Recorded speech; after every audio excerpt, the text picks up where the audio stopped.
we didn't play well. That's the be-all and end-all. We bowled and fielded well in all games that we played, and our batting just wasn't up to scratch. But if we can take anything out of it, I think a few of our guys saw the level you have to be at to compete, especially against the top line spinners. Like we had trouble with Nareen and Badri and Ashwin and Jadeja, and in the last game we were going to come up against another couple as well. So against top line spin, I think we were found out a little bit, and that cost us. Yeah. Probably don't have to worry about that too much. Well, from seeing what I've been seeing in Bankstown, we may have to worry about that a little bit too. Yeah. But we got Western Australia first game, and they've got Agar and Beer, and they've also got Turner as well. So they may roll out through. Good to get back into cricket, like straight away. Can't wait, mate. Can't wait. Like a few of the boys played club cricket on the weekend, and they were a bit tired doing that. But I know the boys I'm very much looking forward to getting down there Friday. We're defending champions, so it's been tough really to watch Victoria get 3 from 3 and know that we're still 4 days away from playing our first game. So I think the advantage that we have is that it is 6 games in 10 or 11 days. If we start off well, we can get on the roll, which would be nice.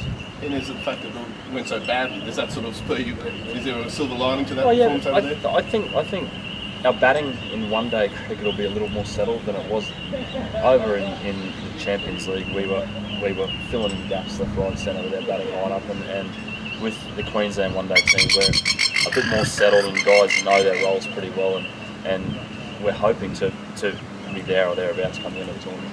Mate, Ryan Harris, the biggest omission from this 13-man squad heading down to Sydney, mate. But yeah, what do you sort of make of this, I guess, selection process that they've got there, mate? Oh, Rhino's a bit different. He is going to play down there. He's not going to play the first 2 games. He's slated to play the 3rd, the 5th, and the 6th at this stage, and then obviously the semi and the final if we go that, and then the first couple of Shield games too. So it's just been a process of him coming back from hamstring injury, and I know better than most that when you get older, they're not the easiest things to come back from. You're a bit tentative, but I watched him play club cricket on Saturday. He was going probably 75% and looked fine, and he stepped it up to Burnsy for a little while, but apart from that, he was just cruising through, and he's pulled up okay. So he's going to come down on the weekend, I think, have a bowl in Sydney, and then suit up on Tuesday for us. What do you think of the new Ryobi format, James?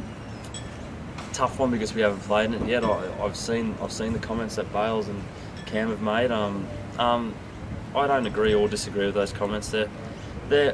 It's a new thing we're doing, and I can understand why they're doing it. It makes it easier to fit the one-day tournament into the schedule. The things you lose out on it are if you've played 4 or 5 games and you've lost those games in an 8-game tournament. That's when you can blood some kids in some games in what are like effectively dead rubber games, and you maybe miss that opportunity a little bit. But I don't know what the answer is. Maybe the answer is to play 2 blocks of 4 games to still make it 8 games. Play 1 at the start of the year and 1 towards the back end of the year, because I can see the cries starting now next summer that the one-day tournament's done and dusted by November in a World Cup year.